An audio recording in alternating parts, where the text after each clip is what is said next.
Good afternoon. The symposium will resume in about 5 minutes. In about 5 minutes, we will start our afternoon sessions.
Ladies and gentlemen, please take your seats. The symposium will resume in just a minute.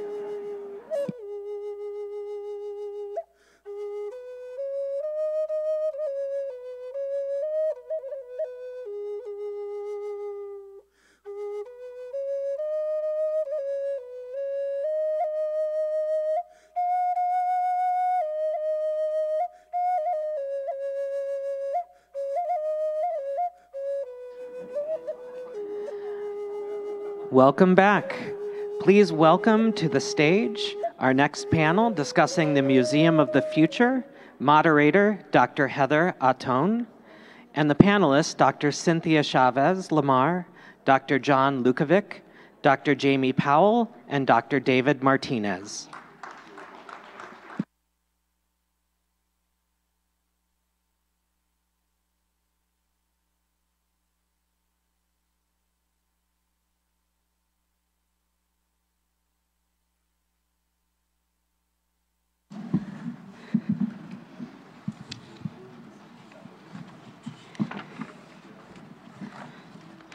You guys ready? Whenever you are.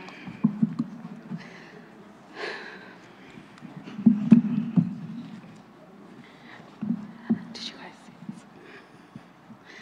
So, welcome. Thank you all. I hope you got something good to eat. I hope you got some coffee, and don't fall asleep. And if you do, I'll make some loud noises to wake you right back up. We're really excited to be here. Our little panel has been preparing for this for a little while.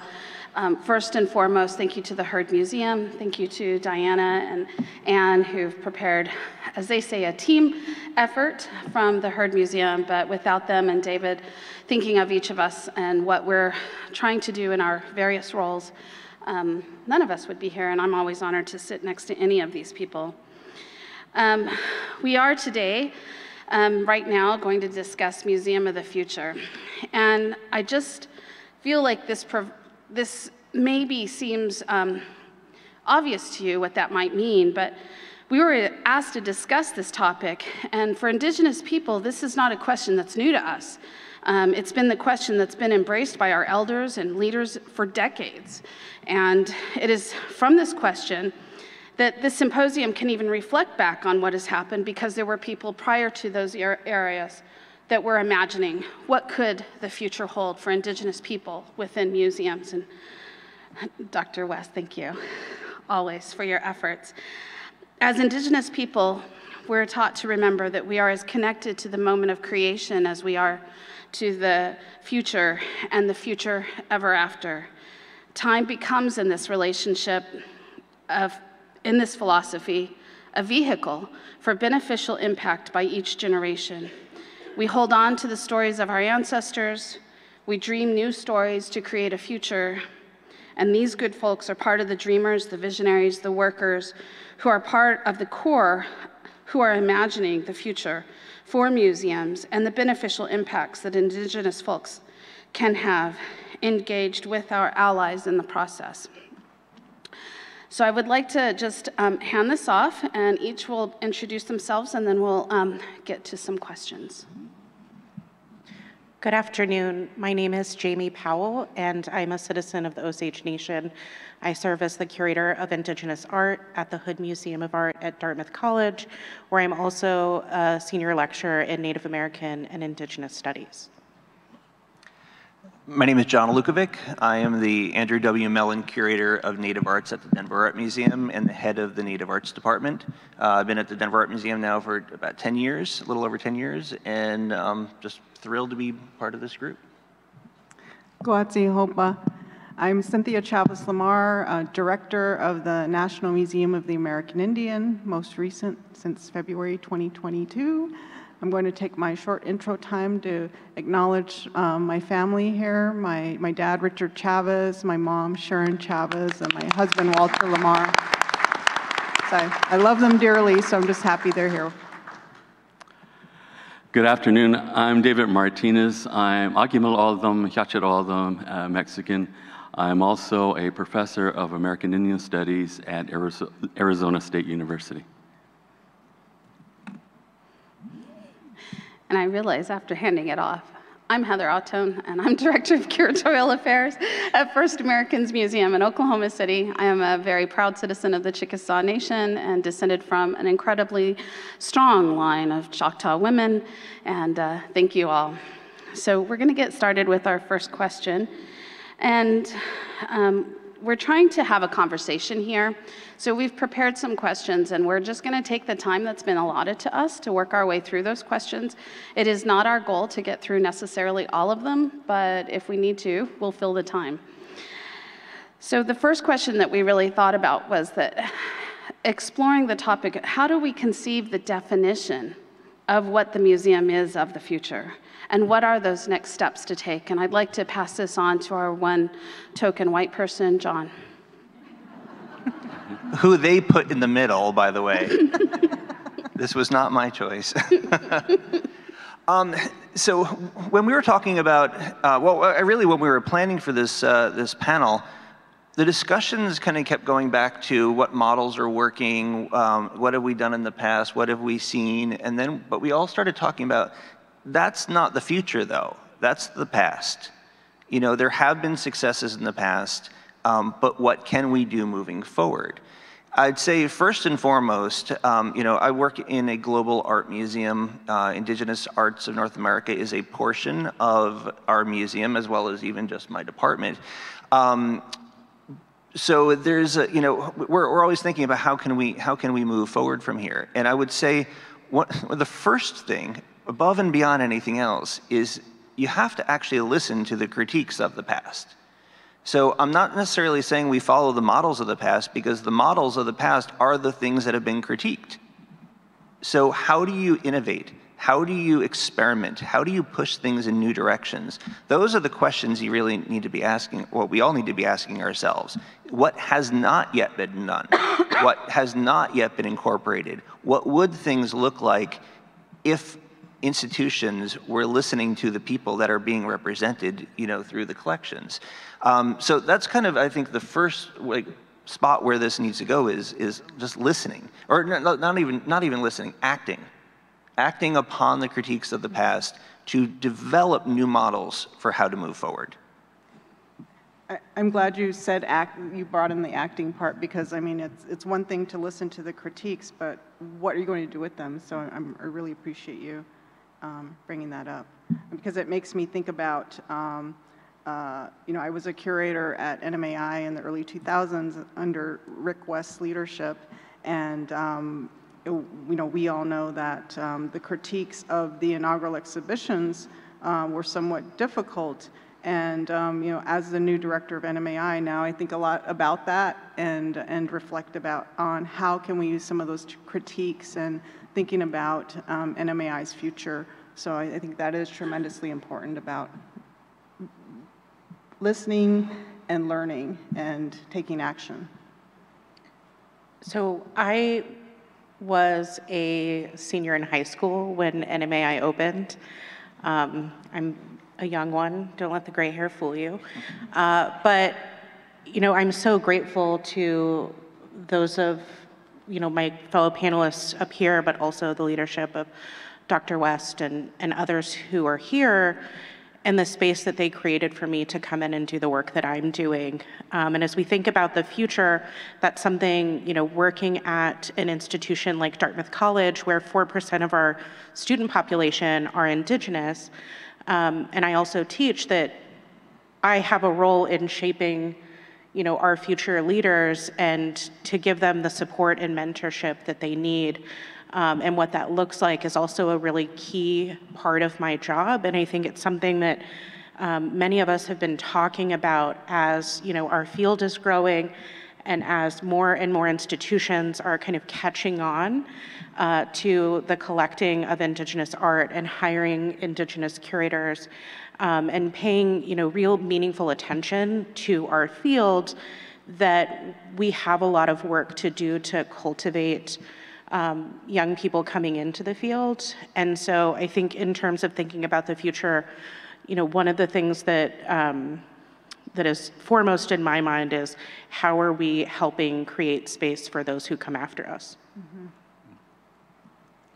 I guess it's my turn. I should point out that I'm the token non-director on the panel here, and so I don't have anything to do with leading the museum. And so my point of view is as a scholar in American Indian intellectual history. And so my answer to this question is from that vantage point. When I think about museums, I think first and foremost about what was going on 100 years ago when the Society of American Indians was leading the discourse on the struggle for Indian rights. I think about Arthur Parker, an archaeologist who was trying to develop ways of running museums, in his case, the New York State Museum, in a way that was conducive with Native history. He was still a part of the archaeological tradition, and so his vantage point was from that science. So he was focused a lot on how do we teach Indian history. I think about Charles Eastman, who did work for the George Gustav Heye collection. He actually traveled through Ojibwe country collecting items for that collection. And it's an extraordinary experience. What they both had in common is that they were working on the assumption, which was very real for them, that the old ways were gone. They knew the Indian community before there was a reservation. And so the work that they were doing at that point in their lives, the old ways were gone, even though virtually all Indian people at that time still spoke their language, still remembered, their oral histories. It was also a time, of course, when Indians were going through the boarding school experience. So there was a massive amount of change that was going on. 100 years later, I have my grad students in the American Indian Studies Master's Program read the report that Deb Haaland ordered the BIA to write about the boarding school legacy, right?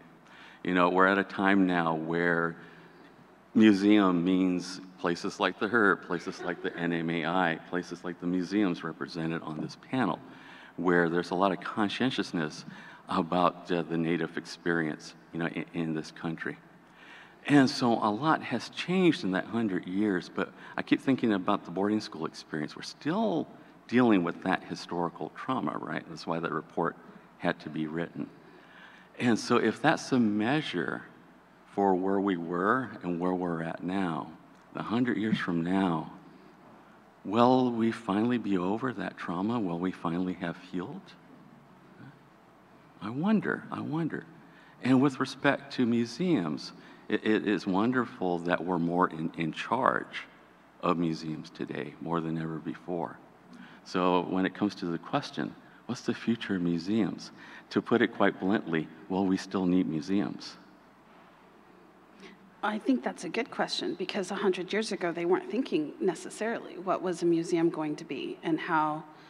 But I do think that in the research that we had to conduct to prepare the galleries for First Americans Museum, one of the areas that we took a lot of care for was reading the recorded text from the delegations that were going from the tribes from the 19th century and into the early part of the 20th century, and what the tribes were saying about themselves and their own cultures. And above all of the other things was this recognition that we needed to have our own agency and we need to have our own capacity to be able to control our being within the world without the overarching constructions of the United States or other cultural perspectives limiting our capacity to be the best human beings that we are. Not to say just indigenous beings, but human beings. And I think that that's something that as we move forward, I believe, and maybe that's why I work in a museum, is that there is the potential for museums to be sites of social change, sites for social justice, places where we can exert our agency in a way that helps to tell our stories to other people besides ourselves. But the truth is, even Native people need these stories. Like, we need to be reminded of these stories, and we need to share that space. Will we need that in 100 years? I think you're right. Nobody can know that question, but like Kara was saying earlier, knowledge and experience, like we're in a fluid knowledge, I'm gonna butcher it, sorry, Kara. Knowledge is fluid. It's a river, it's not a static pool, and so if it's a river, we're in a place where we just grab the tools that are brought to us, and then we have to carry them forward.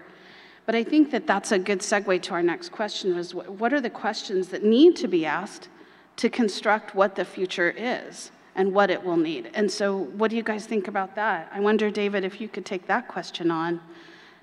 Reiterate the question for me. What are the questions that need to be asked to determine what the future needs? Well, I suppose one of the most important questions that come to mind is, what is it about museums, or what can there be about the museum experience that will draw in Indigenous people? In what way can we construct these institutions, which presently, in my opinion, are temples to our colonization? In what way can these institutions become vehicles, become transformative places to our liberation? Can people from our communities expect to come into places like this and expect these places to be a part, of their effort at language revitalization, cultural revitalization, or self-determination? That's my answer to your question. I I'd like to relate a story that was shared to me by Dr. Henrietta Mann, who's a former director of the Cheyenne Arapaho Tribal Colleges. She's one of the most brilliant minds I've ever met. When I was working in the Southern Cheyenne community, I did an interview with her when she was telling me about Cheyenne value systems, and she was talking about the value of understanding. And she told me the story of when she was a little girl. She did something or whatever, and like her parents were getting on to her, and she said, well, you just don't understand me. And she said her parents and her grandparents just stopped short, didn't say anything. And the grandfather didn't speak much English, so they asked to translate it. And the response that she got from her parents were, you should never expect anyone to understand you. Your goal should be to always understand others. And that, I think, is one of the roles that museums need to take on, that charge of understanding, doing the work that it takes to understand what those critiques are, what is missing, who's not at the table, whose voices are not being included. Until we all take that moment to step back and not put ourselves out there to be the teachers of things, but to be the students. And to not only, and kind of getting back to the action again, not just listening, but acting upon what you're learning.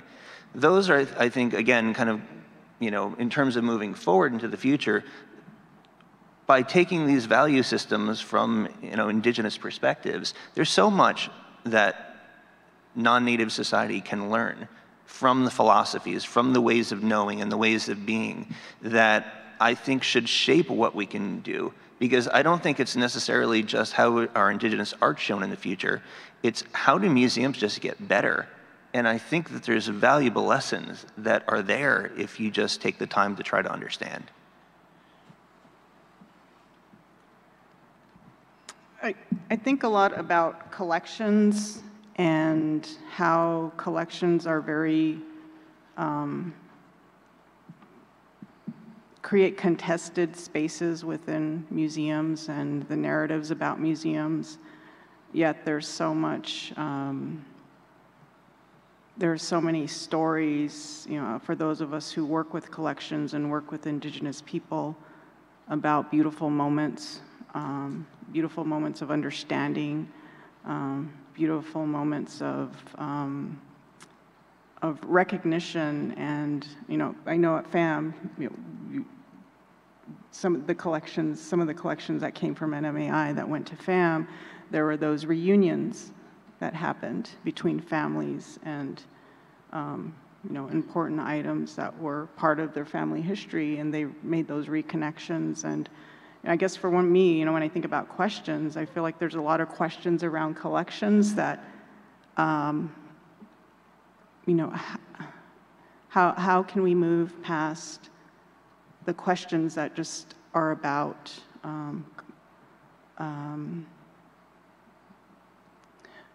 that are about being in opposition, right? Because in the work that I've done over the years, I know that it's not a matter of, there's not always a very clear distinction about give something back or don't give it back. There's a lot in the middle, and it's in these middle spaces that there's a lot of shared understanding, or there's connections made. And I just think that we have to embrace that middle ground a lot more and be more open and sharing information about those times when we can come together around collections, museum people and Indigenous people. Because it happens, we all know it happens. I'm really glad that you brought that up, and it reminds me of something that I often talk with my students about, in teaching undergraduates, young people who are coming in between the ages of 18 and 22 usually, have kind of been trained to think in binaries and to think that something's true or false, black or white, white or wrong. That's a slip. And so thinking about how can museums create space for complexity and nuance? How can the use of art and material culture help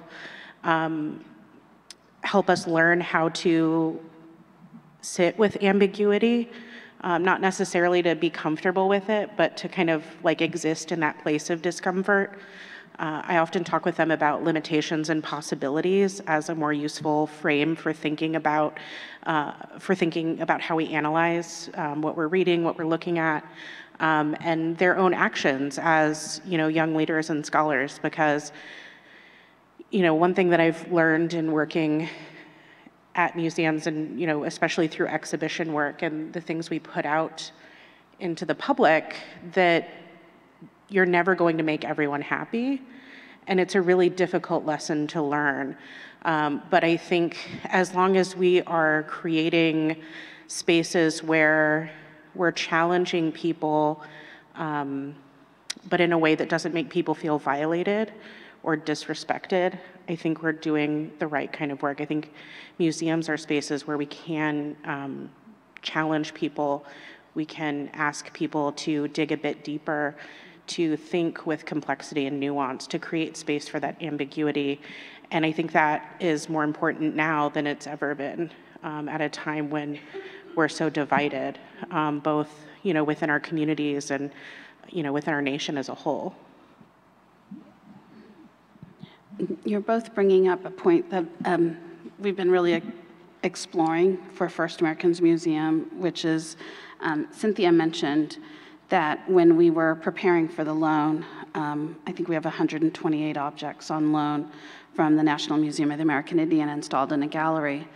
And in the preparatory research, some of the surnames that were attached to the people who had sold these items are still in our communities. And Welena Quiton saw the possibility of connecting them with the descendant families. And so we made a concerted effort to do that. And prior to the museum's opening, we were able to connect 11 of the families, like literally with the descendants. And that's very much a credit to the work that Welena did and the other members of our curatorial team, which was an all-Native curatorial team, and we all carried this in our hearts, the potential.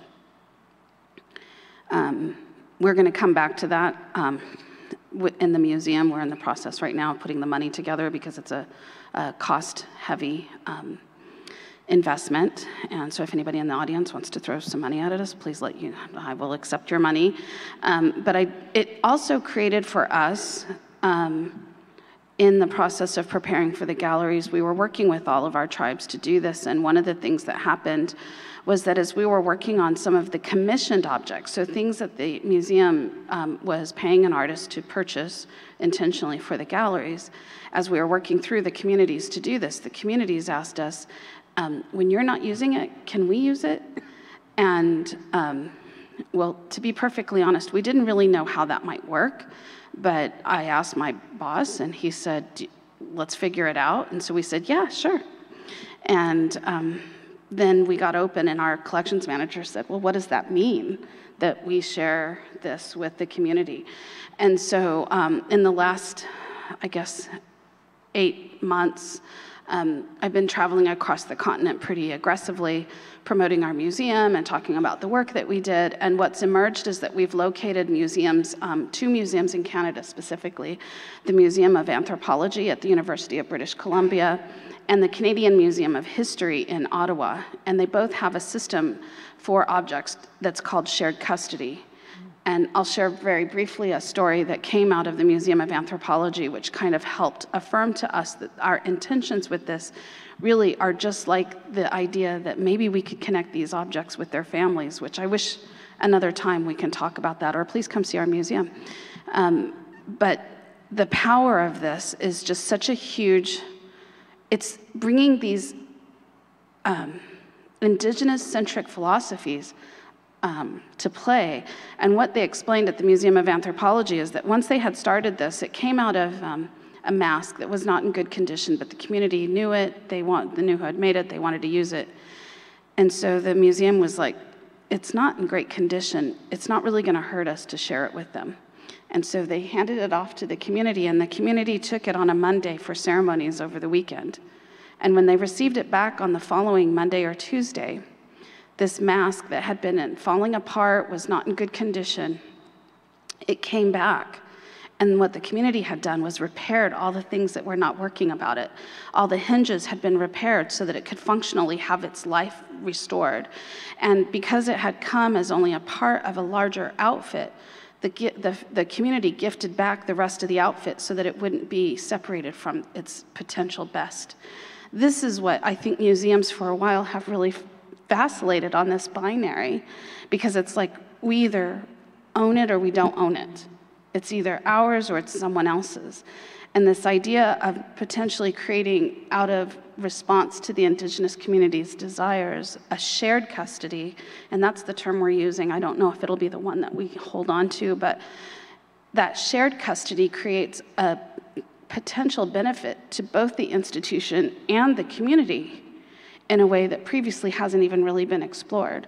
So we're in the process right now of reviewing the documents that have been shared with us from Canada to figure out what of those forms we'll adopt, incorporate it into our policies so that we can act on that responsibly. Of course, that's chief among what we do, but to be thinking about that. These are questions that come out of the community that are just being responded to with an Indigenous sensitivity that I don't think you have to be Indigenous to John's defense. John's an amazing ally, and I really feel like he's a brother to me personally and to the work that we do collectively as professionals.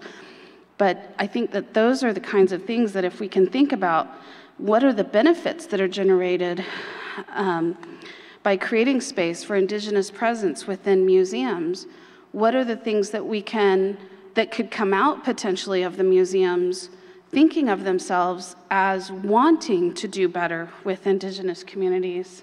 And Jamie, I wonder if you have any thoughts on that. So I kind of came into the field when, decolonizing methodologies and decolonizing museums was gaining a lot of traction. And so I came in with that knowledge. And when I took the role at the Hood Museum, and even before then, I was kind of getting frustrated with this idea of decolonizing inherently colonial institutions because I felt like it was a failed project. And that's not to say that this work isn't important, because it created the space for the conversations we're now having, which are, and I know we've talked about this amongst ourselves and other Indigenous colleagues in the field, which is, how do we move away from this frame of decolonizing that still centers the colonial in everything that we do? So we're always pushing against or reacting to these colonial structures, and think about indigenizing.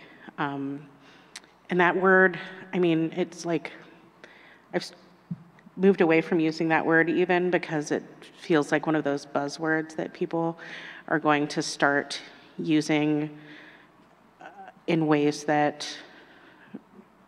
move too far away from the intent. But when I say indigenizing, I'm thinking about centering Indigenous ways of knowing and being in the work that we do, creating space for Indigenous epistemologies to be at the center of our work as curators, as leaders, as teachers, collections people. But in doing this, it's story time. This is my turn for a story. I was part of an advisory group for a major institution, and the director of that museum came on to the call as we were talking about challenging notions of white supremacy in the gallery space. And the director said, well, I'm just worried that we're going to, by having these conversations, make people who come into the museum feel uncomfortable. And I said, can you clarify what kind of people you don't want to make feel uncomfortable? Because I have a PhD and work in this field, and when I come into your museum still as a paid advisor, I feel uncomfortable. And that goes back to that people should feel challenged but not violated. And so the way, by centering Indigenous ways of knowing and being, it goes back to that binary I was talking about before, where we're not kind of reversing this dichotomy of creating a violent structure that oppresses non-Indigenous people, but when you center Indigenous ways of knowing and being in good relation with one another and with the places in which we live and the non-human beings around us, it is a system that welcomes everyone. There's an inherent generosity within this structure, and I think that's what's really exciting about this for me, because the more I work in this way and see my colleagues, who don't come from communities where they're raised, thinking about these issues and thinking about, your role in community and how you're supposed to interact with one another and treat one another, not that we always get it right. I think, we, in our own communities, need to do better always. I know I do, but thinking about how, those lessons can be shared and help guide the work that we're all doing, Indigenous or not, to make our institutions more sustainable and relevant. Oh, is it my turn? If you want.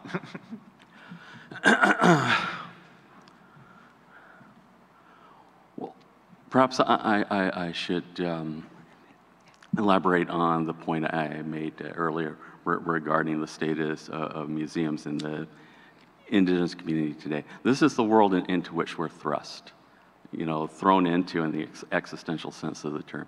So for all of us who are part of the Native community, museums are part of our world, same as tribal government, same as Indian churches, same as universities. All of these institutions, they have a history behind them. There's a reason why they are a part of our lives. And so the fact of the matter is, when it comes to the value of museums in the Indigenous community, it's something that we can embrace if we want to. Nobody can tell us not to. And it's same with any kind of art that we want to make. If we want to make it, then we ought to be able to make it. And so when it comes to that kind of situation, relationship, call it what you will, I'm still a little concerned, I guess, about the extent to which Native people can transform these institutions. For example, I grew up with the herd. I remember coming here as a little boy. But coming to the herd meant leaving the reservation and coming into town. So it meant leaving the O'odham world behind in order to enter the city of Phoenix. It actually took me a while. I had to grow up and mature before I started to realize, before I started to learn that this campus, this museum, is on O'odham land.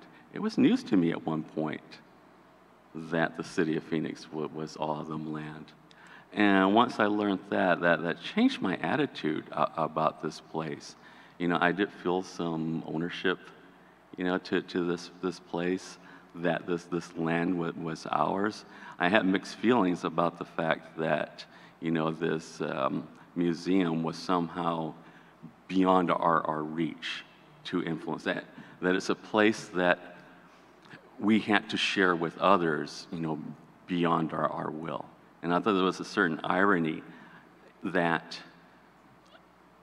we had to earn our way into this place, in terms of having a say over what goes on, how Indigenous work is represented here, because for a long time, Indian people did not have any say over exhibits or collections, or which artists were featured and celebrated and so forth. Those decisions were made for us, and they were made for us by a political and economic order, that wasn't of our own creation. And so it's like, I want this, if this museum is going to be part of our world, and it is, perhaps it's a little naive, but I wouldn't like all of them to feel like this is our space again, and that we have agency, we have the last word on who we share it with. not the other way around. And an example of this is the land acknowledgement itself that began today's proceedings. It's wonderful that the herd is willing to say this, to people, that they're on all of them land. They should say this. But in order to find the voice to say that, with all due respect to my friend David Roche, who I admire and I value, for his leadership on this, who did they have to find in order to write it for them? And they needed, and all of them, they needed me to articulate what maybe the museum couldn't quite articulate on its own without me. They do not know the name of Juet Mackay. They do not know the name of Orlam Jevet. They do not know the true names of the places of this land. And so that means something to me, that memory is still out there in the community, but it's not embodied in this place. We talk a lot about indigenous epistemology. Well, if that means anything, then I wonder, well, if hypothetically, we could wipe the slate clean, restore this land back to the way it was, which is desert. And we were asked, what would we do with this place if we got it back? Would we build a museum? But I think, David, there are a ton of tribal museums that are affecting the very kind of agency that you're describing. So I'm interested in what you're saying, but I think tribes have taken this structure of a museum and the concept of a museum as part of defending their sovereignty and expressing their agency in their own storytelling. I mean, it is true that the very first museum installation done on this continent was done in Independence Hall, and it illustrated in its exhibitions taxidermied American animals and Native American cultural materials. And that was in the latter part of the 19th century, or the early part of the 19th century. And it took until 30 years ago for things to really start to shift, even though there have been Native people involved, I think, from very early on. There are faults with any kind of institution, even within our own tribal structures, and I don't want to pick on those, so I'm not going to go there. But I think the idea that we have to throw out what has become an established, I mean, here's the value, I think, of considering museums as a place to hold on to, and that is that when the United States citizenship was queried about what was the most trusted source of information, museums were at the very top of that list. And so that was above news sources, that was above family conversations, it was above religious institutions. Museums are trusted. Now, whatever mechanisms built that trust and whatever historical trauma that museums have enacted, which they have, and that's all true, I do think that we're at a point where thinking through what capacity a museum can be used to the benefit of all people, not just Native people, but all people, from having a diverse perspective on how the world operates, is critical to our society. And maybe it's a mechanism that's faulted, but I don't think that means that it shouldn't be elaborated on or further developed.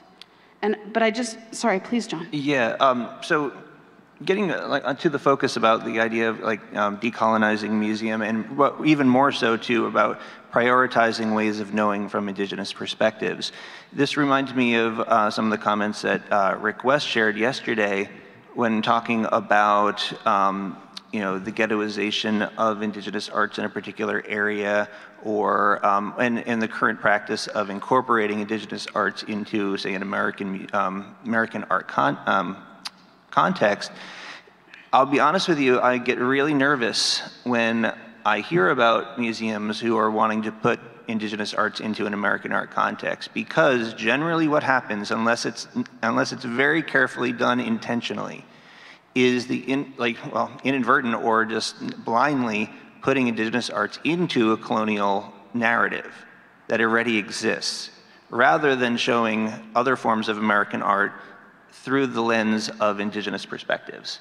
And reframing, a colleague of ours, Wanda Nanabush at the Art Gallery of Ontario, is very much doing that, where they're starting with First Nations perspectives and putting Canadian art within the First Nations perspectives.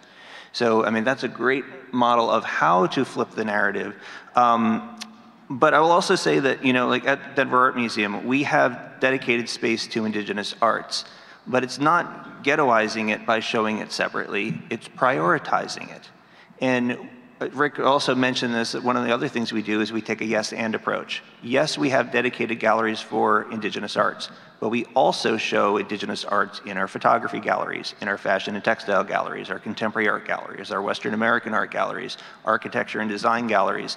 Indigenous arts are shown throughout the institution because indigenous perspectives need to be shown in all these contexts and they need to be focused on. But even within, I think we also have to be very, very careful about if museums are being viewed as this purveyor of truth, of trusted knowledge. There are methods that we use that could be very problematic. It could be everything from the wall color that we choose inadvertently bringing forth some kind of preconceived notions or a stereotype that people may have. It could be like, you know, again, the framing of like how, and anytime you put an artwork next to another artwork, there's a dialogue that happens. And where is the power in that dialogue that's happening? How are you framing it? How are you presenting it? There's many different things that we can do to shape this. But even in terms of bringing in indigenous perspectives and the way of organizing it, you know, art museums for a very long time only focused on art, and natural history museums only focused on natural history, and history museums only focused on history. And you can go on, and you can kind of find these different kind of museums, however they may be.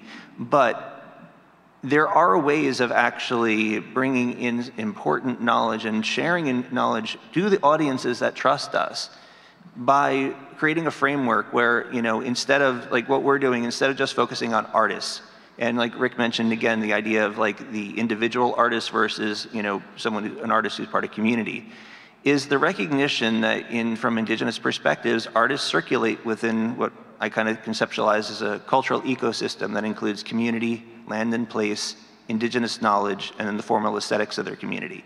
And how artists are cultural producers that impact these four areas, but are also impacted by them.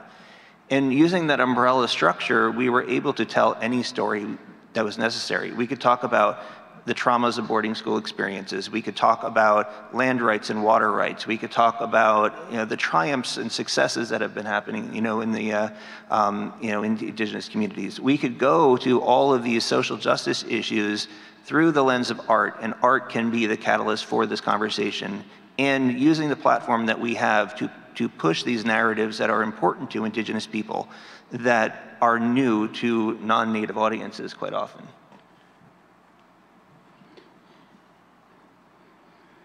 I think one of the questions that's coming up out of all of this is really, you know, looking at if decolonization is even possible. I mean, I think that's core to David's questions. I think it's core to some of the things that are being strategically engineered by people working in museums.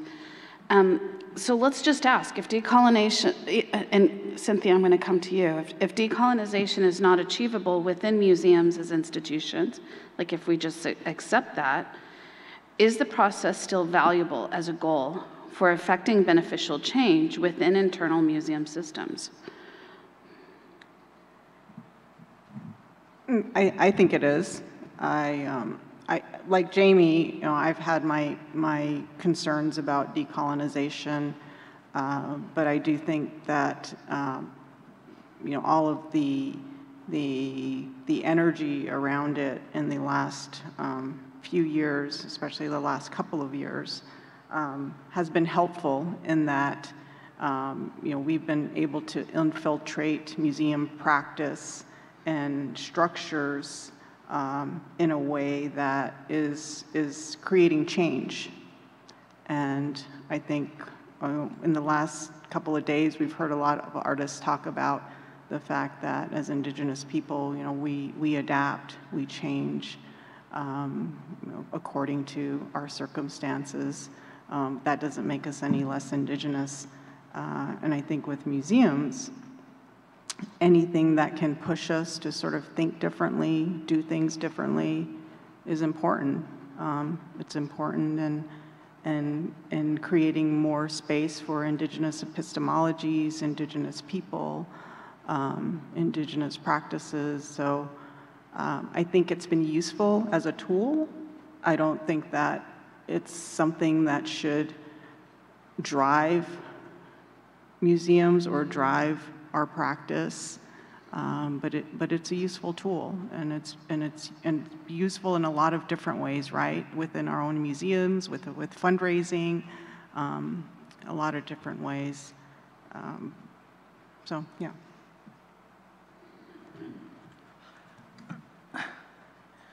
Getting back to my remarks about land acknowledgement, they are very important.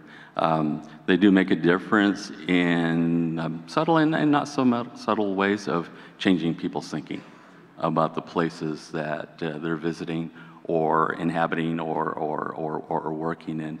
So what that symbolizes is that an institution like this is willing to let people like us disrupt the master narrative. Because one way of looking at museums is that they're at the apex of human evolution, because they're symbols of the highest form of civilization.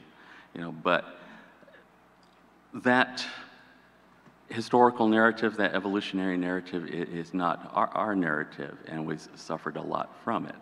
So to say that you know, a museum sits on land that belongs to an Indigenous people, you know, as quaint as that sounds, you know, it allows a lot of important ideas and values and experiences, you know, to enter spaces where maybe these experiences, you know, these values, you know, hadn't been allowed enough freedom to form themselves. And so in a way, that there is, I would say there is a way of transforming museums to even decolonize the space in ways that doesn't literally involve tearing down the walls. You know, because the more agency that you let in, you know, not just in terms of curation or the artists, but also the people themselves. You know, a museum, just like a university, these are questions I have to ask myself as well as a professor, you know, working at a big mainstream university. You know, how do we transform these spaces so that our people, you know, can feel like when they enter these institutions, they immediately have a space in which their sense of being can thrive. You know, I try to create those spaces in my classroom. Maybe it's just this one little tiny classroom in the basement level of Discovery Hall. But those Indigenous students have that space. They know that when they enter Dr. Martinez's classroom, same as a gallery, you know, that they will have, you know, a full and unlimited amount of freedom, you know, in which to express themselves, in which they don't have to watch what they say, you know, and without any fear of repercussion coming from anyone or anything. You know, and so a lot of my students, my Native students, you know, they'll achieve a level of awareness in this otherwise colonized space that because I'm there, because my institution gives us agency, that's allowed to happen. And so in a sense, you know, that my classroom is Indian land again. So, you know, I think the same sort of thing is possible with museums. This space here, right now, with these voices talking, you're on Indian land right now. I think land acknowledgements are one way we've seen sort of an evolution, right? When land acknowledgements started, everybody jumped on the bandwagon, right? And it was just sort of something you did sometimes without even really thinking about the meaning behind it. But then over time, there becomes a period of accountability now, right? If you're going to do a land acknowledgement, then how are you accountable to that practice that you've instituted in your museum? Yeah, and I think that goes the same for mission statements and diversity and inclusion statements, that, you know, we have these aspirational statements that we put out to the public, but then don't often hold ourselves accountable to doing that work in really meaningful ways. And so I'm pretty blunt with my director. We have a great relationship. And so I will often remind him that, like, we need to put our money where our mouth is, and we need to think about our budget as a moral document. And, you know, we have to ask ourselves these difficult questions, and in order to affect change. But I also, you know, was thinking about some of the comments yesterday. Several people alluded to this idea that we don't have words for art in certain Indigenous languages. And one of the things that what John was saying reminded me of that is that when he was talking about, like, this danger of, like, flattening or oversimplifying the multiplicity of Indigenous experience and creative expression, that I kind of got worried when people were saying, well, we don't have words for art, that people in the audience might think that that means that we're saying that Indigenous people aren't sophisticated enough to understand what art is. But really, it's that art oversimplifies what's being produced within our communities, and what's been produced throughout time in the face of oppression and violence. That, you know, we need a better word than art. Mm-hmm. And I think Indigenous ways of knowing can help, you know, mainstream and Western communities understand that you know, it's not just pretty pictures. There's always context. Nothing is objective. You know, all of these ideas that we've been kind of deconstructing and critiquing over time are rooted in this larger question of the oversimplification and flattening of Indigenous experience that characterizes these institutions. So we have just literally about 2 minutes left, and I don't know how deep a dialogue that will allow, but I'm going to just throw... Half hour left, don't we? No. No. We can have another half hour, can't we? No. Not that we couldn't take it or fill it, but so this is what I'm going to just do, is if you'll just, I'm going to ask the question, I'm going to banter for just a minute to give you each time to think of a very brief statement. If by some function of the universe that museums did not already exist today, would Indigenous people invent them tomorrow? And how would they be different from how we know them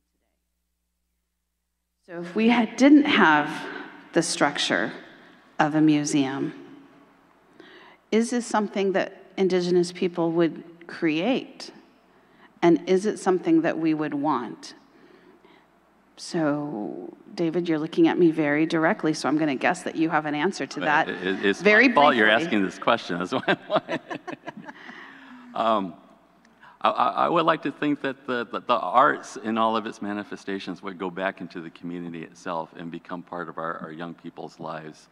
You know, that all of them would think of themselves and get to flourish as artists, and not only the ones that have MFAs, you know, or have, you know, blue ribbons from shows. And I would want a more egalitarian, you know, approach to the arts in our communities, whether or not we build a museum for what we make. Maybe we will. For me, it's about, well, how do you define a museum? And if I was thinking about, well, at its basic, a museum is a place where you have a lot of stuff. I'm taking Bob's word. I know a lot of Indians that have a lot of stuff. And I'm looking at my mom right there. She just bought some more stuff from the gift shop. So maybe if we define a museum that way. I'm not sure that I can really answer that question just from my particular. So I'll just say the one thing that kind of ties to another question that we were going to answer, but I'll just leave it at this, is that museums generally cannot expect Indigenous people to do all our work for us. We should not ask Indigenous people to solve all of our problems without us being part of that solution as well. It's a responsibility that we have to engage with Indigenous communities, to include them in what we're doing.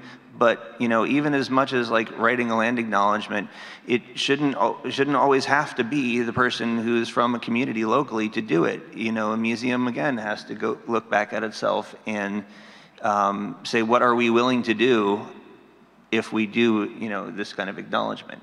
So I'll just say that we all need to be part of whatever that is in the future. So in this hypothetical situation, if Indigenous people were to create museums in the future in their own way, we should be there to support it. Thank you.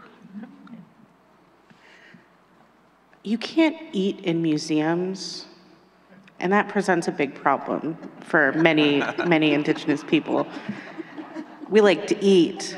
But I think other than that rule, it's spaces for sharing knowledge, spaces for perpetuating forms of cultural expression, places of storytelling, of gathering. And I think that's what, as Heather alluded to, or didn't even allude to, you directly mentioned tribal museums and how they're asking these questions. And I think that's a perfect example of, yes, we want to have places that where we share our histories and the work of those who came before us, not as a means of trying to kind of reach back and attain this idyllic view of the past, but as a way of finding solutions to present problems and building stronger futures. And I think those are the kinds of institutions that we are trying to build and that we would build otherwise. So please join me in thanking each of the panelists for this fantastic conversation. And if you can tell, this is a conversation that this is not the only place that this is happening. So please support the museum. The Heard Museum's doing a fantastic job, both creating platforms for us to be doing this publicly, but there are things behind the scenes that I think are also happening that are incredibly valuable. I appreciate all of you for giving us your time and attention. And with that, we'll adjourn.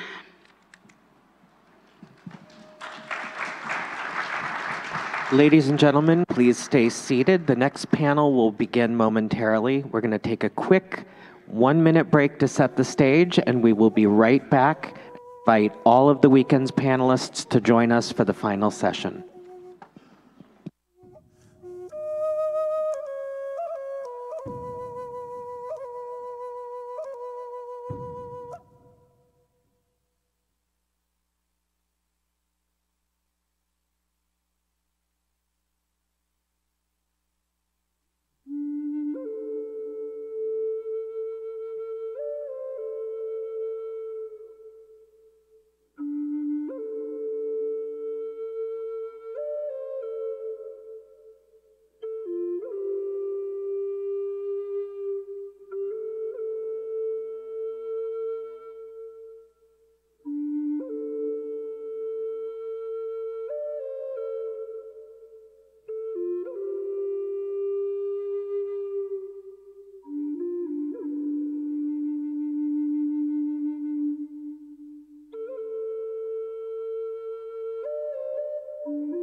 I'd like to invite all of the panelists participating in the symposium and moderators to please find a seat on the stage.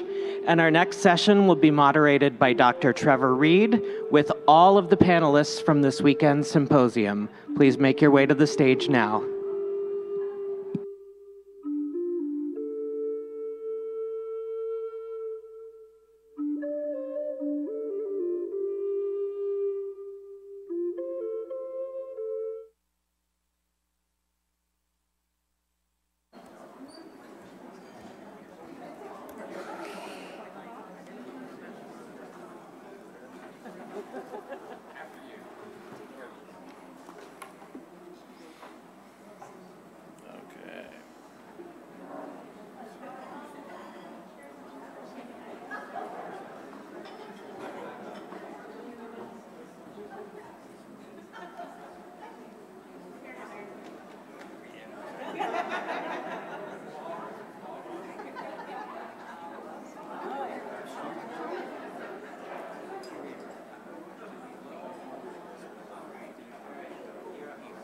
Okay.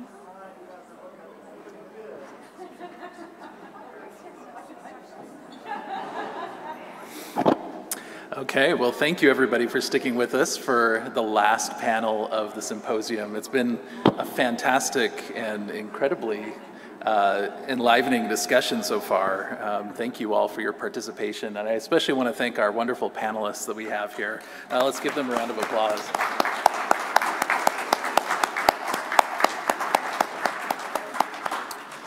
Well, I don't know what they were thinking putting a law professor at the end at 3 p.m. on a Saturday, but here I am, and I'm excited to chat with you all.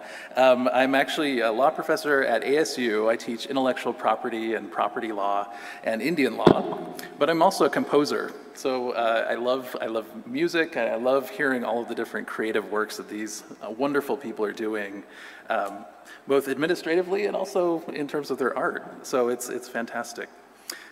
So this panel, we're asking the question, how do we measure success? And it's going to be a bit of an involved discussion. We have microphones that everyone can hand around and use to answer these questions. But you know, in part, what we're trying to do here is ask, what's the future of Indigenous creativity? So we're asking you to break out your 8-ball and I guess try to figure out what that is. But we have a purpose behind this, and that is we're trying to think about where we're going and kind of the pathway that we're going to need to take to get there. And in particular, we're interested in knowing how we're going to be on the right track. How are we going to foster Indigenous creativity and innovation going forward?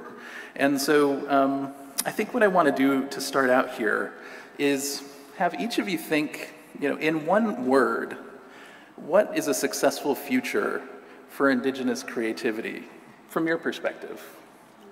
If you could narrow it down to one word.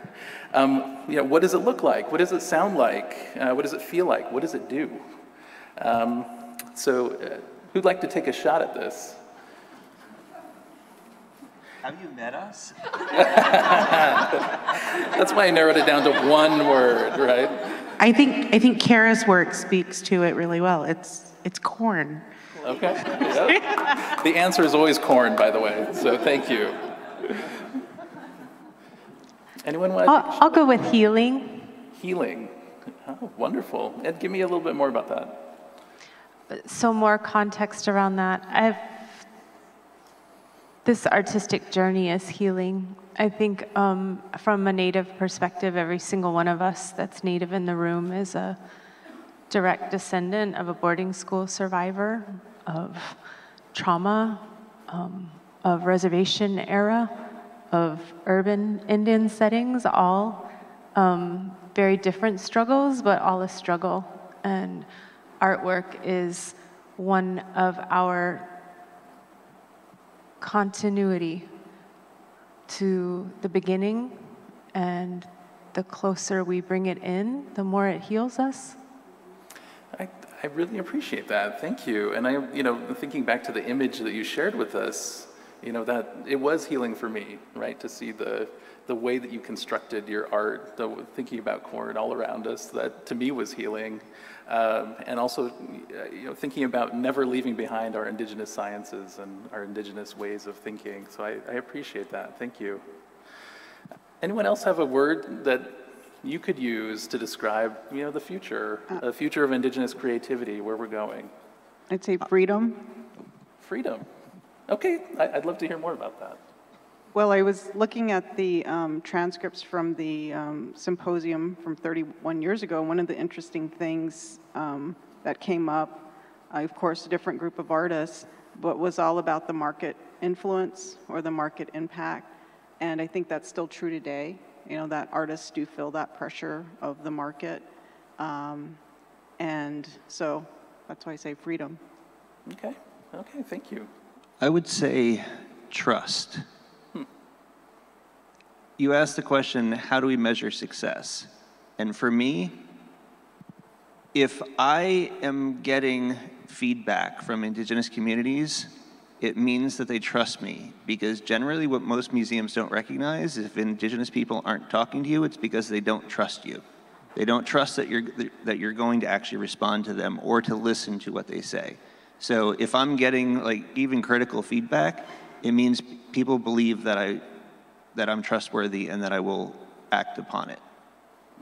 I think that's a deeply important piece, right? The relationship building, to be able to have confidence in the folks you're working with. And maybe I could add one piece to that is for indigenous artists to be able to trust themselves, right? That the work you're creating is going to have the impact, is going to do the work that it's aiming to do. Any other thoughts on this? Understanding. Okay. I think through our artistic process, we're helping others to understand our histories, our cultures, our struggles, what we're going through.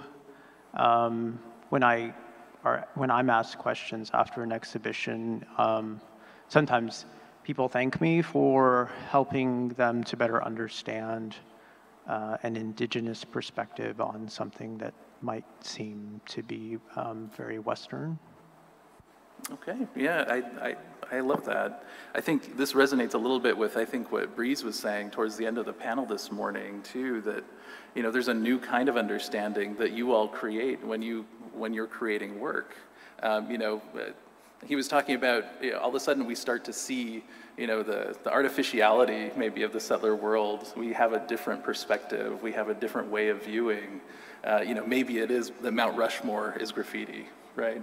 And so I appreciate that. Thank you. Yeah. I would say for the single word answer would be connection. And to elaborate on that, just for Native art of the Americas, but also when we talk about the future museums and cultures, and two, it's this overlapping. Why I say connection is how we connect with other people, not just other Native nations of the Americas, but also from people from different countries and different areas of the world, whether it be the Middle East, Europe, Africa, Asia. I think the more we connect as our own Native nations with other people and treat ourselves as the great and talented people and nations that we are, it's just going to recognize us on a whole another scale, and then people will treat us just as these other nations and powerful people of the world. They'll see us as such. And I just think, yeah, continuing to connect like that. So just talking with others and being, what can I do for you too? So how we can support one another, just like how Native nations also supported the Irish when they were going through their famine. How can we do stuff like that on a larger scale, not only in the arts, but when it comes to institutions like this and other cultural factors, just connecting like that on that larger scale and supporting one another. Oh, wonderful, wonderful. There's a Hopi word that comes to mind, nangbasi, that kind of a single-heartedness or an interconnection that way. And I agree. I think a lot of your work does that for me, and so I thank you. Dr. West? Yes. I guess the word that I would add, and it's partly on the heels of words that have already been said, like understanding healing and its connection with Native creativity going forward and thinking of the future, I guess another word that comes to me is empowering.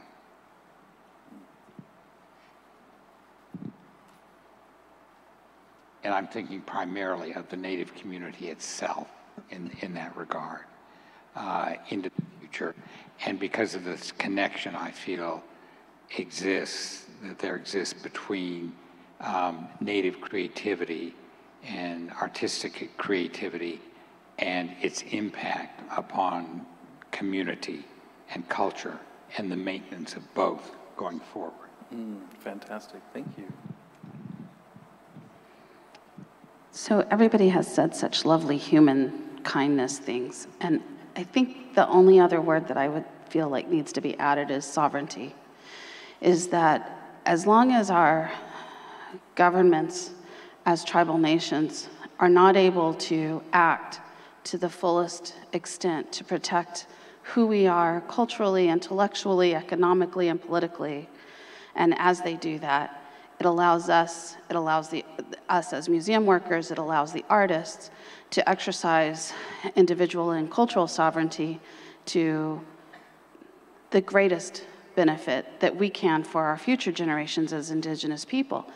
And understanding that if we are able to do that for ourselves, we can also act with respect to other nations, other people around globally. I think that global conversation, we're on the cusp of something really fantastic happening internationally.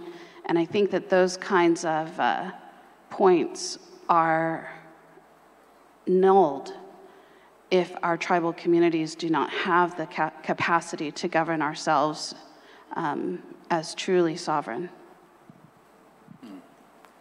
Thank you. I'm seesawing between two words, and one is care and the other one is reverberation. I will explain.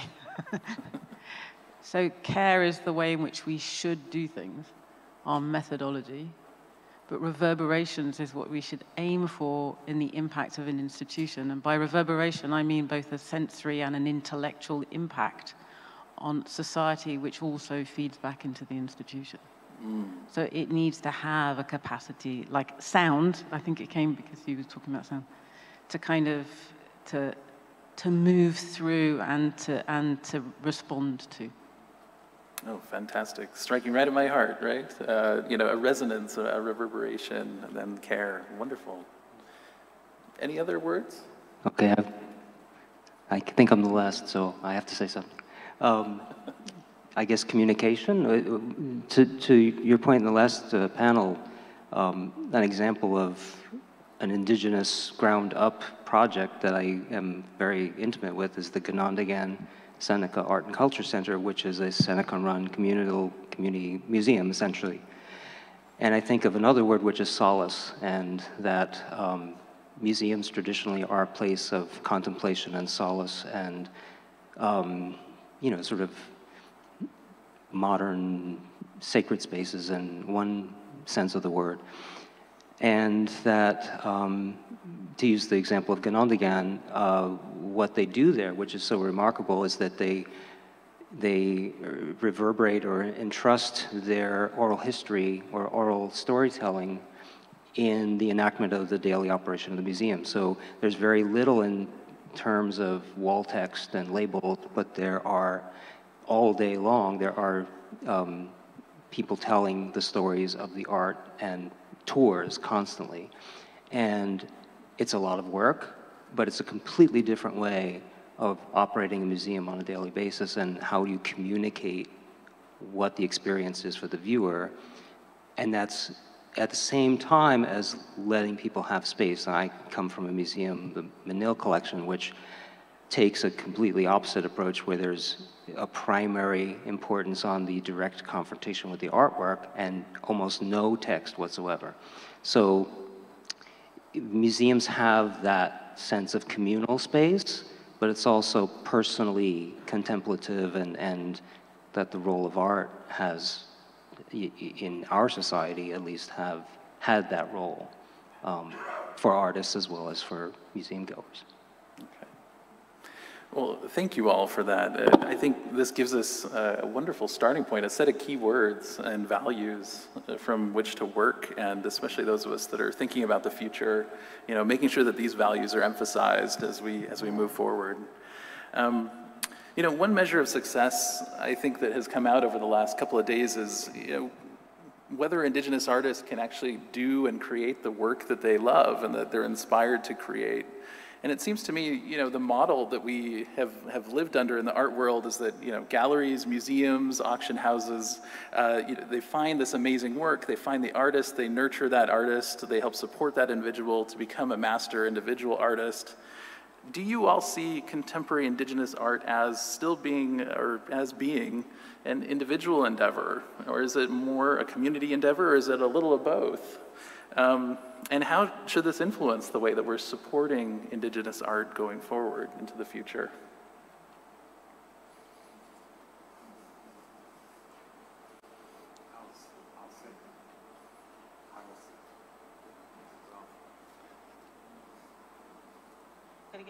Testing? Oh, okay. There we go. Okay. I will say something, but I know it's out of place because I am a director and the son of an artist, but not an artist. But I think that, so I will, without attributing anything to the artists who are here on this panel, I will speak on behalf of my father, if I may, for a second. I think that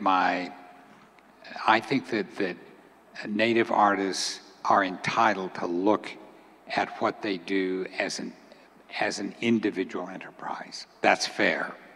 And because they do it for a living, they do it because of their passion for their medium, etc.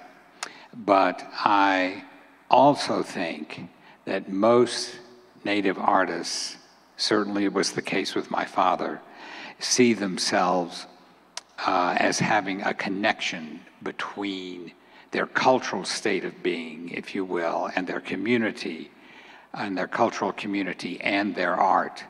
I will never forget one of the times I was talking to my dad at about the time that the first of these symposia was actually held back in the early 90s. And we were talking about his art and why he did it and what his intentions were and that kind of thing. And he said that he did not do it for himself, but that he painted for the Cheyenne. There is a very important respect in which he did. He came from an era, and you can see it in lots of mid-20th century artists, that it was a time of great stress for cultural communities. And lots of Dad's work had to do with reflecting on those values, traditions that they were trying to hold on to rather desperately at the time. An example I will give is his paintings of the 4 days of the Sundance, which is central to the Cheyenne, as it is to lots of Plains Indians and other tribes. And so it's always this, there's a double, I think, for Native artists. And I was talking with someone who was actually a docent for the Herd just before this session began, and she was asking me about a statement I made yesterday in commenting on the statements made by Pete and Tony in saying that why they did what they did. They were telling stories. There was always a cultural dimension to what they were reflecting in their art. And it was not to say that Native artists don't worry about sort of Western measures of art aesthetics. They, of course, know all of that. But that there is, to quote Jamie, what Jamie said, art is kind of a limiting term when you're talking about the creativity of Native people. It doesn't quite cover the full docket because Native people paint for multiple purposes. They are creating beauty, but at the same time, there's a cultural dimension to what they're doing that is very, very important. Heather's dying to say something. Oh. Yes. I just have to add that the question, forgive me, because I don't know you, but you seem like a really nice guy. But the question is incredibly faulted. I mean, it's almost as faulted as that question of, are you an artist or an Indian first? I mean, it's a ridiculous question because artists and community members we're all expressing, even those of us who are Native working in the museum fields, we are expressing our cultures within everything that we do all freaking day long. The way I take care of my babies, the way the way I sit here and share the stage with you, it's like this act of respect and reciprocity that enacts our cultural values within every space that we're in. And I think that this idea that artists are even only making just to make art is faulted, because I'm like, did you guys just see the photograph that Kara made? Like, she's talking as much about our relationship to the stars and to the corn and to our creation stories as she is about the fact that, you know, we have Native astronauts, and like the future of all of those relationships are as coded back to the very beginning as they are into the future. And the expression of that comes out of an artist's hands are a gift. They're just a gift, and it's like, it speaks to all of that. And God bless, please buy their art, because that allows them to continue to gift us with the gifts that they've been given by the Creator, as any of us who are working in the museum field are trying to use the gifts that were given to us by the Creator in a way that is meaningful and gives back to our community and matters to everything.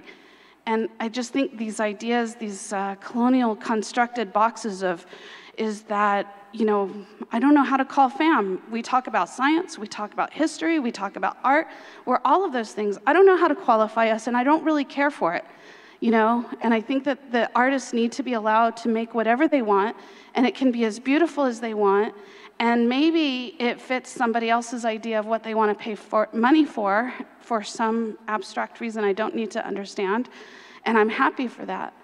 But I just hope the artists just keep making, and whatever their motivation is, not to dismiss your question, but to allow that it's all of that and isn't so easily a binary expressed.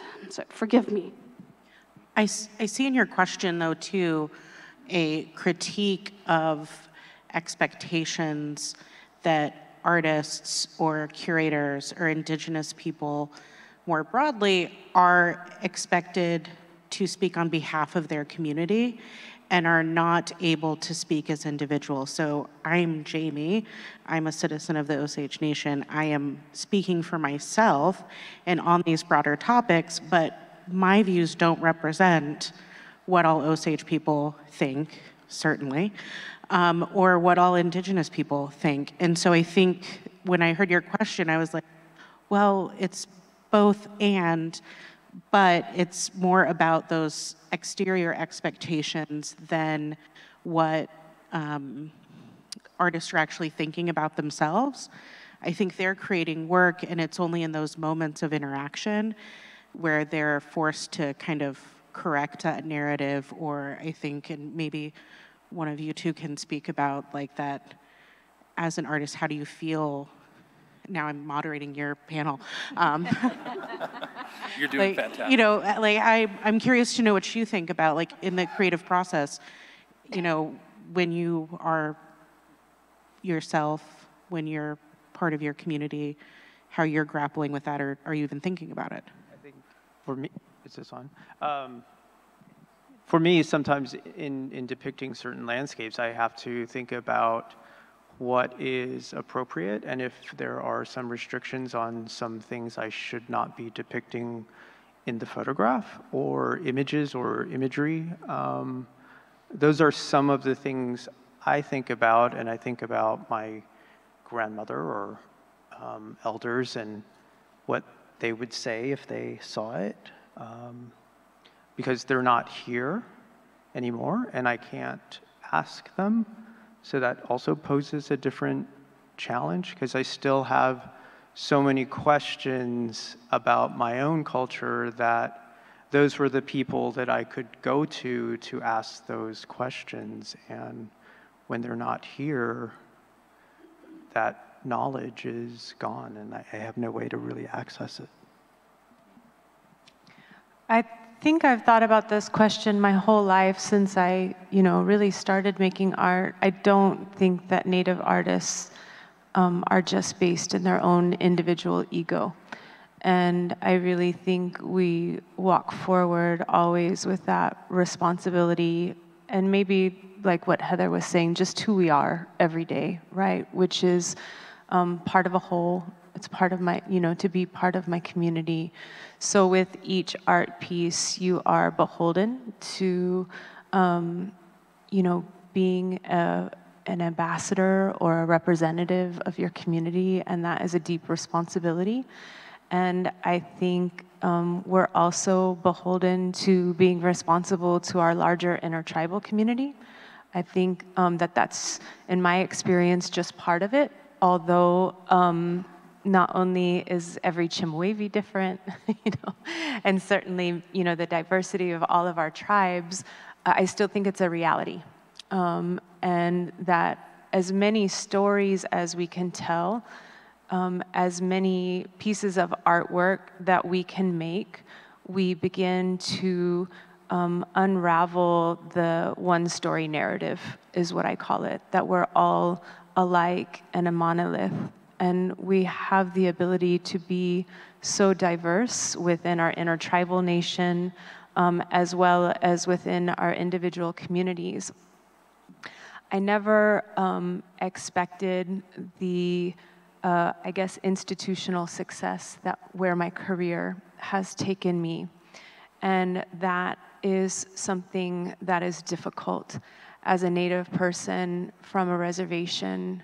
I think for any of us that are in urban settings that have left our reservation seeking, better economy or better education for our kids or medical or better food, right? We're leaving our reservations for a lot of different reasons. And we're finding these things, but we can't always bring our whole community with us.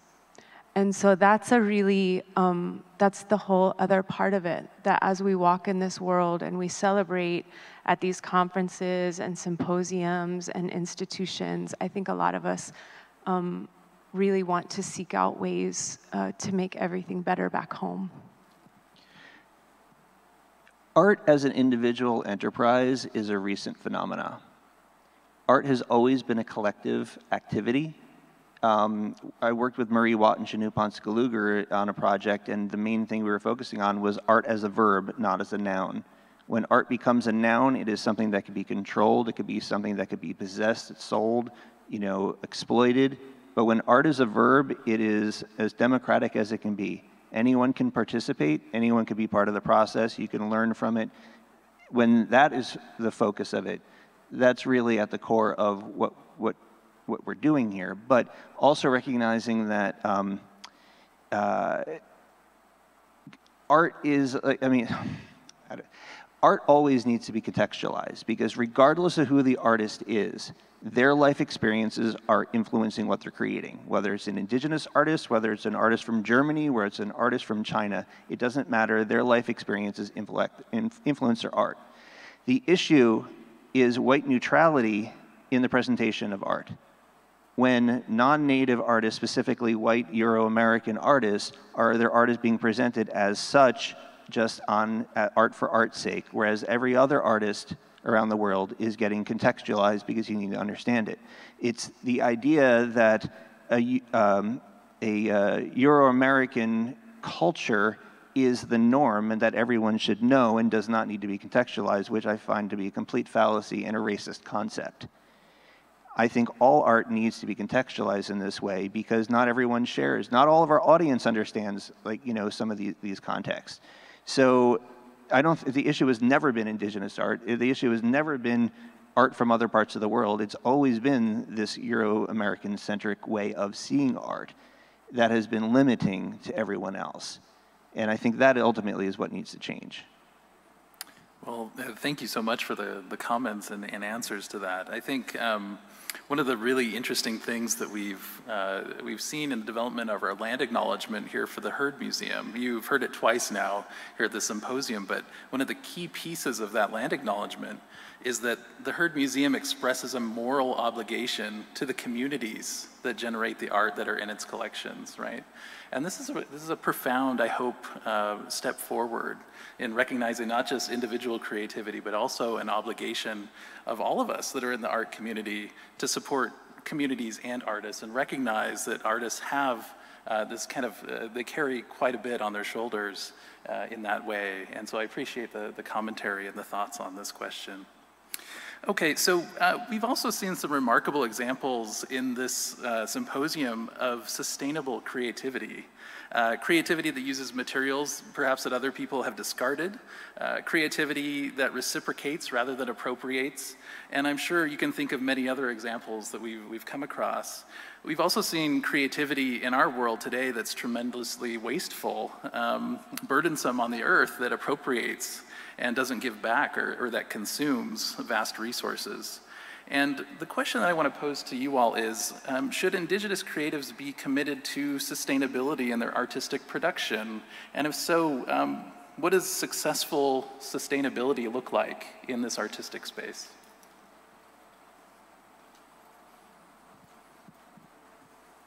So earlier when I was talking about centering Indigenous ways of knowing and being, one of the a specific example of how I've been thinking about this in my curatorial practice is working with artists like Kara and Michael, who are thinking about our relationship to place, and other Indigenous communities, both within the US and Australia. We just opened a show of bark painting, and the paintings are clan stories that show the places where these people and their land were created by ancestral beings. And they have a kinship relationship to the places they live and non-human beings and plants in the same way. So they refer to plants as sometimes grandmother or child. And that's something that exists within many Indigenous communities across the globe.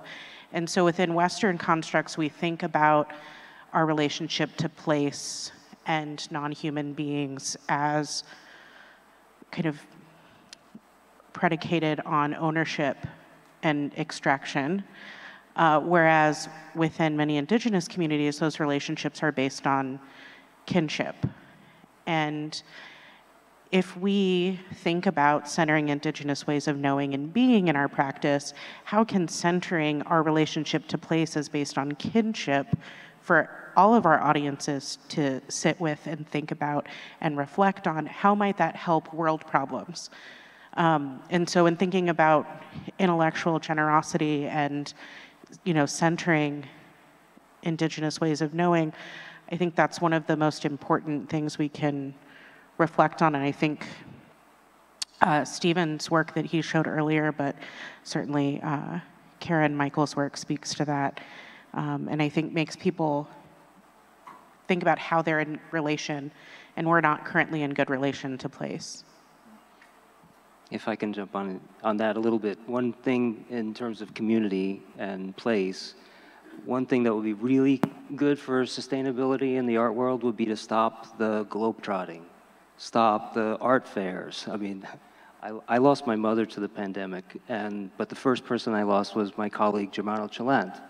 And Germano's a curator who got COVID very early in the pandemic because he went to the New York Armory Fair and caught it on the way and went back to Milan and died in Milan. So the carbon footprint we have of all of our globetrotting, of all of our art fairs, and all of our going to museums everywhere and every possible opening, that takes a big toll. And, I live in New York, and I can't help but be a pedestrian, but I have to get on planes wherever I want to go. I actually drove out here to Phoenix this week because I felt so overwhelmed by all the planes, and knowing what that is doing to us. Now, we all know that there's another layer of Indigenous thought that is that Mother Earth is a live, living being and doesn't need our help, really. It's a complication politically. We want to be responsible as human beings, but the Earth doesn't care if we're here or not.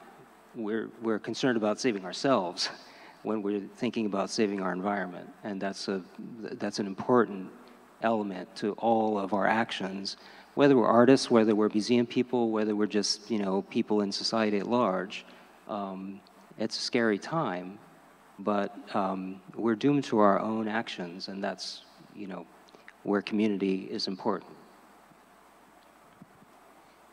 So the two panelists that should answer this question are sitting out in the audience. Bob and Nora, they're sitting right next to each other.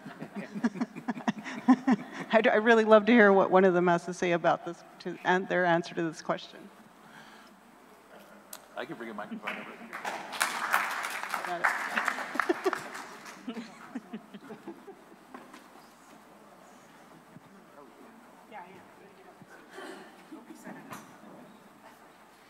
Okay, I take that question. Come on up, Bob. This seat right here. What? Come on. I like it down here. The question I do want to address in relation to how do we measure success is very simple. I measure success in a different way, I think. I was in the military and we destroyed a hospital in Vietnam. It was a success. I made some money. That's a success. I pay my taxes and help this country use the resources of this country, of the world, to keep our entitlement. I'm a success. A male dominant society, I'm a success. Entitlement, racial entitlement as an Apache, yeah, I guess I'm a success there. I'm a success in so many ways as an American that I guess I should be proud. But I think the question that's going through my mind is, how do we measure failure? And that's something that we should be discussing instead of working off this vertical ascension concept of success being good. Maybe we should start talking about what we're doing wrong, what we're doing to this earth and to each other and to the animals and all those things. So that's my statement. Nora's next. I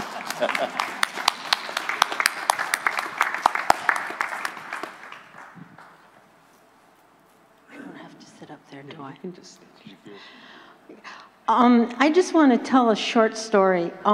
About a week ago, this young woman came to me, and her grandmother had passed 10 years ago, and her grandmother had a basket full of unfinished clay vessels.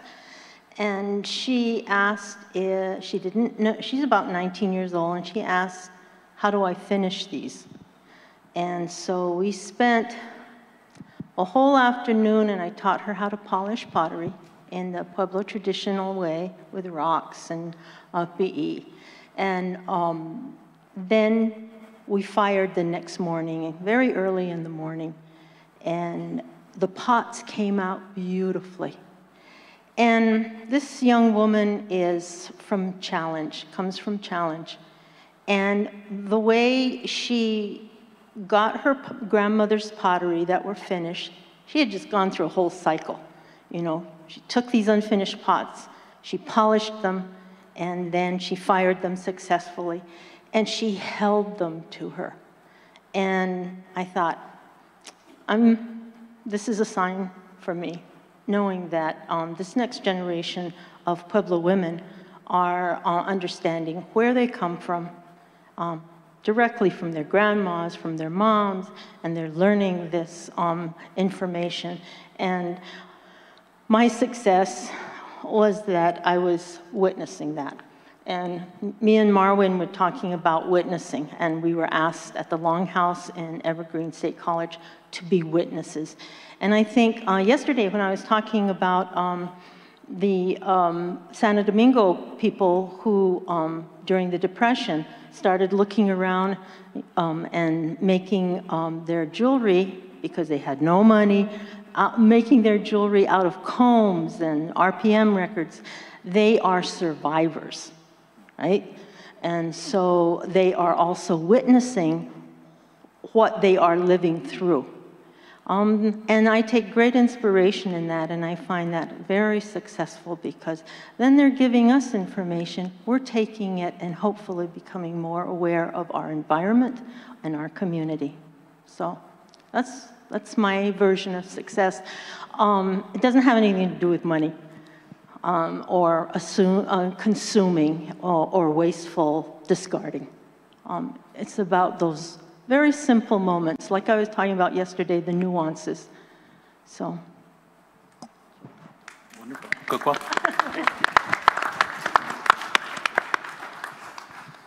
Does anyone else want to talk about sustainability, or should we move on?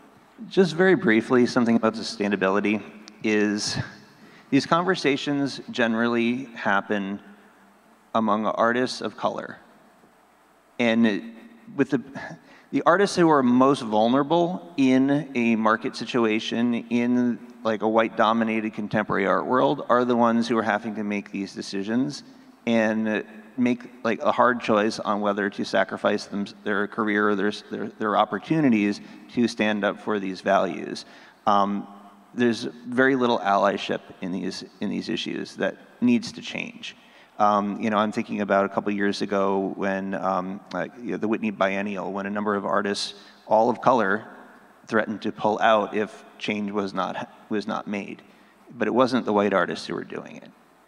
Again, it was the artists who were most vulnerable, the people who needed the opportunity more probably than anyone else.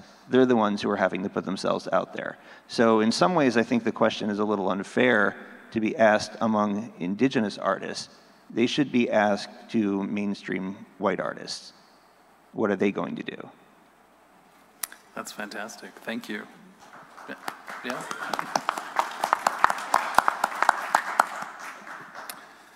Okay. The next question is one that I think I actually want to direct to somebody else in the audience who's sitting back there. So one of the questions that has come up here, and a little bit we've answered just a little bit ago, is that achieving the balance between care for indigenous culture and also supporting artistic creativity and innovation in all its variety of forms has come up. And we know that some tribes, I guess I know this personally just because this is the area of my work, but many tribes have started to exercise their sovereignty to start to regulate things like culture, language, symbols, traditional knowledge. And the question I want to ask is, what do you see as the relationship between artistic freedom and indigenous sovereignty going into the future? And maybe if I could pick on a few here, but... I know who that question's for. Brian Vio. Yes. I don't want to put him on the spot. I'll put him on the spot. Brian.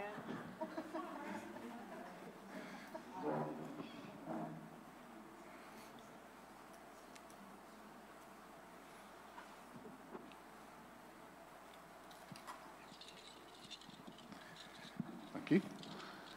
Hello.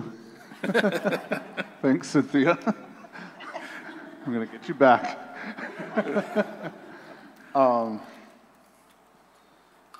Ask the question again, please.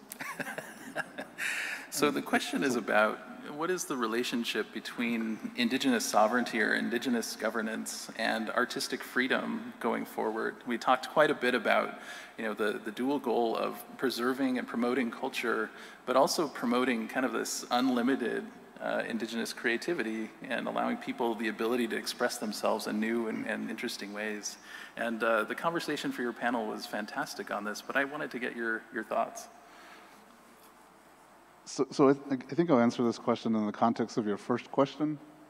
And the word that came to me was enduring. And I feel like that word really kind of covers it all, because you can reflect on the past, but also reflect on what the future might hold in terms of the evolution of Native American art or Native American creativity. And I really feel like the creativity, as has been conveyed by many over the course of the last couple of days, is rooted in the culture of the cultural values and language and our own indigenous way of knowing and doing things in terms of ceremony and that level of engagement. So I think that creative spirit will continue to endure. It will evolve. Now, these conversations, unfortunately, do not happen very often with tribal leaders. And so when we think about tribal sovereignty, when we think about policy, when we think of measuring our success as tribal nations, I feel like we need to find a way to engage tribal government systems in these conversations. And I think it happens in the academy on some level. Folks like yourself, Dr. Reed, and others who lead these critical conversations that lead to critical thinking. And I hope that as we think about and remember the future, that we're thinking more holistically then about what these things mean to us. And we have to do this now because there's so much loss. And as a tribal leader, I was challenged by my own community, by the artists of my community, especially during COVID, when they were still creating. They were making pottery, they were painting, but they had no one to show it to. Because of my executive order, they could not leave the reservation. And I'm glad that they pressured me, because we had to be thinking about how do we protect and preserve the creativity of our people. And whenever we come out of this pandemic, that they have the freedom to go and sell it, to go and share their art and their creativity with others.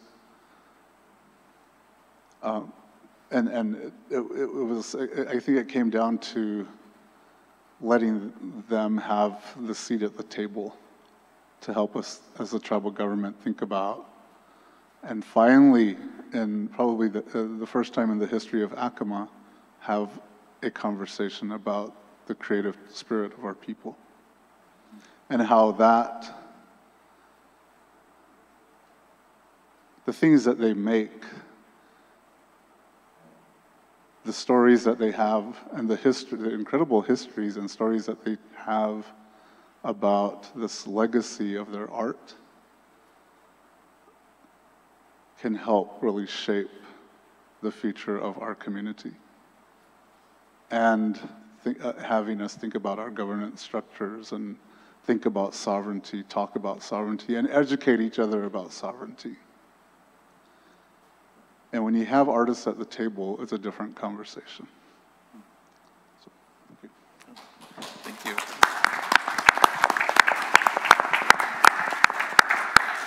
Thank you. Could I? Go ahead. Can I just add something to that? And I say this, I guess, sort of half as a museum director, half as a lawyer.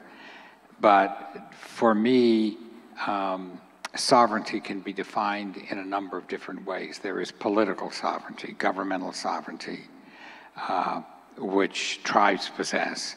But what actually caused me to cease being a lawyer and become a museum director was that I was also interested in cultural sovereignty. And I think that that's what's at play here. What I will say is that in having listened to the artists, some of whom are sitting right with me at the moment down the line here, there is both the usual yearning for as much artistic freedom as possible in their paths to creativity, but at the same time, a sensitivity to the cultural sovereignty of tribes and the need to protect that too, and to take that into consideration so that they are sensitive to what they do and what they don't do as a cultural matter in some of what they create. And I think that that sensitivity is there, at least in my experience, that has been true. I will say that it also can be the flip side of what you just described. I remember when at the NMAI in the very early days, we had certain things that we attempted to do as a matter of cultural practice, if you will, whether it was prayers, songs of a ceremonial nature at the beginning of certain kinds of programming. And I received a note from a person in the Smithsonian's General Counsel's office saying, you can't do that. We can't do anything that smacks of religious practice because you are funded by the federal government. And my view was, I'm a lawyer too, nonsense, bring that case to me, I'll defend it, because it is not something that impinges upon the First Amendment to the Constitution. This is cultural practice, and it's perfectly appropriate for the NMAI. So you just have to be sort of astute and knowing going forward in this. I think from the standpoint of artists, my own experience is that they are quite attuned to this tender balance, as Brian alludes to, that really has to be made between the artist in exercising artistic freedom and nevertheless respecting certain cultural norms that do set up certain kinds of boundaries that are consistent with cultural sovereignty. Wonderful. Any other comments on? Okay. Well, I recognize that we are drawing to a close here, and I'd like to give anyone who'd like to the chance to offer a concluding statement. It's been such an honor to be with you all over the last couple of days, and so I just want to open it up to anybody that'd like to say anything in conclusion. I know that I just talked, but I can't sit on it any longer. It's probably because I remember the last panel that was up here more than I remember anything else that happened. But it's when you were talking about the Museum of the Future, and I never want to claim too much territory for museums. The world, this country, all face very pressing kinds of existential crises at the moment. And museums cannot do everything. But I was struck by the fact that one thing that was never said that I deeply believe in is that, but it was adverted to in the comments that were made, is that what needs to change in 21st century museology and museum practice is our understanding of the nature of what a museum is. Much of what you heard was saying that museums should be a place where civic discourse actually takes place. And I believe in that to the max. We know of these institutions as houses of objects. They do not need to cease to be houses of objects. But I think that we have to recognize that museums, in the end, to be appropriate for the 21st century, objects have to be a means to an end and not an end in themselves. And that museums should become a place where there's social place, civic space, where discourse happens, and the kinds of things that were being talked about in opening up museums, making them not the temple on the hill, not being top down and inside out, but instead of being bottoms up and outside in. And I think that if we transform museums into that kind of space, that we'll be able to achieve much of what you've heard everybody talking about during the course of this symposium. Thank you.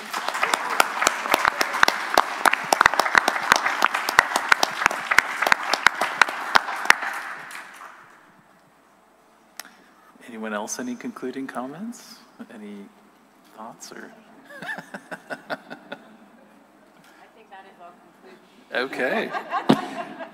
Well, as a trustee for the Heard Museum, I want to thank all of you for your attendance, and especially the wonderful panelists and the ideas that we've heard expressed today. It's been an absolute pleasure to be here. And so I welcome you, of course, to come back to the Heard at any time, but for right now, we'll go ahead and conclude. Thank you all.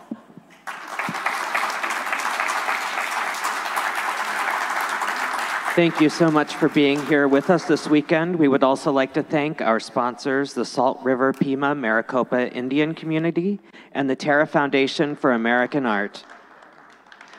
We want to thank again all of our panelists and moderators, and especially all of you for being here. We hope to see you at the Heard Museum again soon.